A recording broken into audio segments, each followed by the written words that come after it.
we're not going to do the hopium thing. This is a bad day for America. This is unspeakably evil what they are doing to our republic. It's a funeral. Emma, apparently daddy can do wrong because the right wing, especially the right wing media, is not reacting well to Trump's indictment. He has officially been indicted. He has pleaded not guilty to the 34 counts of falsifying documents, all felony counts.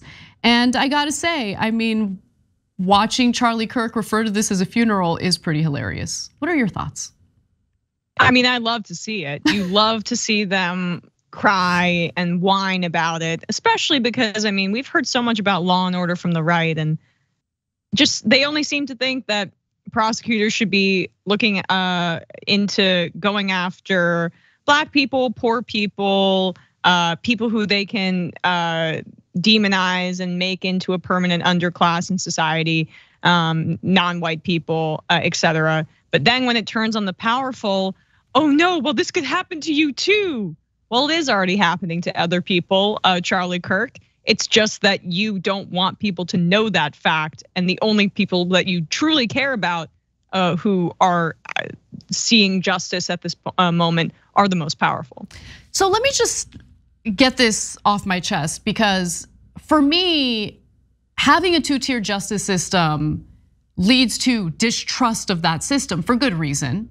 And we shouldn't have a situation in which people with wealth and power get away with all sorts of crimes, whereas everyone else deals with the pretty harsh consequences if they do the exact same thing.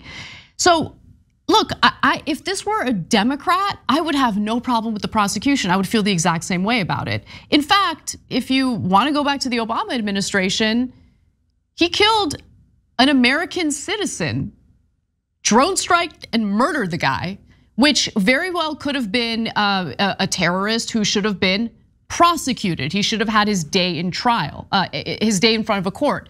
And that was Anwar al-Awlaki, which they not only killed him, they then later did a drone strike and killed his teenage son as well. But that goes against the law, and I would have no problem if there were actually prosecutors, federal prosecutors, who had the courage to bring charges against him. My point in bringing all of this up is to say no one should be above the law. That includes the Trump administration officials, Donald Trump himself. That includes Obama era politicians and Obama himself. That includes the entirety of the Bush administration. Well, at least when it comes to the war crimes that were committed under the Bush administration and the illegal wiretapping that was also taking place under the Bush administration. None of these folks were ever prosecuted for those things. This is the first time you have a former president facing criminal charges. And yes, it's a historic moment, but again, for me, this isn't about a partisan attack. This is really about ensuring that we hold everyone accountable regardless of who they are. With that said, I do want to go to more of Charlie Kirk's whining about his daddy dealing with some consequences after he allegedly paid hush money payments and then falsified records after the fact. Let's watch. Some people say, well, Charlie, come on, give us some of the positive. And we're going to talk about that. But when you go to a funeral, you don't kind of turn around and say, hey, what's the good news here? You kind of realize the time, place, and manner and the setting that you're saying goodbye to something. And that's what we're doing today. And we've been calling it a funeral. It's a funeral for our republic, funeral for the country that existed. And we're going to talk about what we can do. That doesn't mean that we're now going to give up, but there is a moment where today you must grieve. You must acknowledge and admit this is nasty, this is ghastly, this is disgusting, and this is wrong. You cannot lie to yourself. This has never been done before. They're doing it for absolutely immoral, illegal, and unconstitutional reasons. I would love a little bit of specificity from Charlie Kirk. Exactly what is illegal? I mean, all of those accusations against the prosecution here. Can you be specific? What are you referring to? I mean, it seems as though there's quite a bit of evidence that is incriminating toward Donald Trump, and his own personal attorney ended up spending time in prison for this same issue. Why should everyone around Trump face the consequences but not Trump himself? It's just ridiculous. Absolutely. And I mean, to add to your point earlier, Anna, it's just it's so important that the left frames this as just the beginning of what accountability should look like for powerful people. As you said, George W. Bush and Dick Cheney should have been in prison for lying to the American public and killing hundreds of thousands of Iraqis on an illegal basis. Plus, just Karl Rove, you name it, other members of that administration. And the reason that Charlie Kirk feels that this is such an existential threat to his ideology and to America as he knows it is because he actually preferred that system where the powerful were able to get away with their crimes. And for Trump, like, this is just business crime stuff. That's where again, the left has to reframe it as well. Yeah, business crimes often are not prosecuted whatsoever. I mean, Trump was a corrupt businessman for decades before this. And he was so in the public eye that anyone could go after him if they actually wanted to, because he was so brazen about it with his gold-plated toilet and everything. The business crime element, that's already under prosecuted. Then let's talk about people who actually have been in government and have committed illegal acts. Functioning democracies outside of this country actually go after people for, say, trying to overturn the democratic results of an election. In Bolivia, this just happened with Inés. She is because she attempted a coup, she is in the midst of prosecution because that's how a functioning democracy should operate. You try to overturn the will of the people, we're putting you in jail. And Trump has tried to do that 10-fold, 20-fold, 30-fold. So let's not stop with Trump. I'm talking about some of the people outside of that courtroom who also were instrumental in trying to overturn the election. Marjorie Taylor Greene, then we can go to Paul Gosar. We can go to other members of state legislatures that were incredibly aggressive. Sorry? Jim Jordan. I mean, there's plenty of Republican lawmakers who were part of that scheme and have not faced any prosecution for it. You're right. Exactly. They're hinging their analysis right now on the fact that this has to do with, business corruption, which largely the Republican Party, they're okay with because they love deregulation. They love rich guys to do whatever they want. But then we're gonna get to the Georgia prosecution. Then we're gonna see some of the other dominoes fall. And that's the more substantive stuff. And they're gonna try to find a way around it and say, it's all lies and all of that.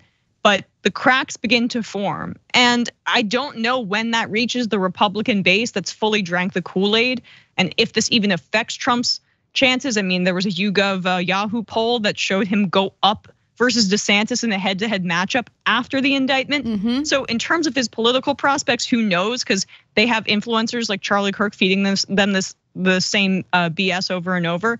But the point is just that this is just the beginning of what a real society should do when it comes to accountability for the powerful. I totally agree with you. And one of the critiques that I keep seeing on social media in regard to why this is actually a terrible moment in America, that this means moving forward, we're all gonna deal with endless investigations and potential criminal prosecution of politicians on the right, on the left. And look, my argument in response to that is, let them have it. Good, right? If politicians know that they're not above the law, whether they're Democrats or Republicans, I don't care about political ideology here, right? If they know that they could potentially face prosecution for it, maybe they'll think twice before breaking the law. I don't think that's a bad thing. Currently, there were no deterrents in place. You had a system that essentially communicated to our lawmakers, to our executive branch, do what you want. There really won't be any consequences because we're really concerned that if we prosecute, that'll set a bad precedent. What's the bad precedent? That there are consequences for committing crimes? Even when you're in a position of power? Let's do it.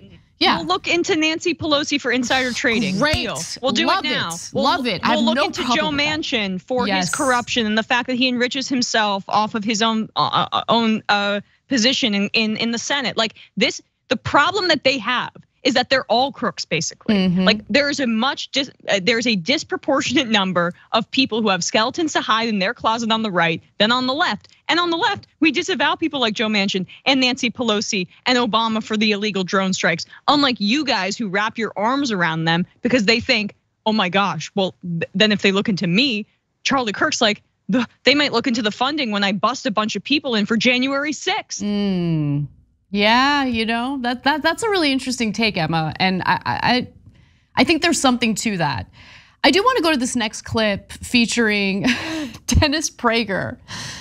Because it's short, God. It's short, but it tells you everything you need to know about Dennis Prager. Let's watch. I need a sip of my coffee so I don't fall asleep in here. Donald Trump has as good a chance at a fair trial in Manhattan as a black did in the South in 1900. I mean, this guy just can't help himself. A black. The argument is stupid to begin with. But he had to go that extra layer or that extra level by saying a black, because of course it's Dennis Prager, can't help himself. But anyway, a black. The argument has also been made by Donald Trump and his attorneys. They don't believe that Trump would get a fair trial because of the fact that New York is, considered a blue state. They want to move the trial to Staten Island because the argument is that the potential jury in Staten Island would be more friendly to Donald Trump, maybe lean more conservative.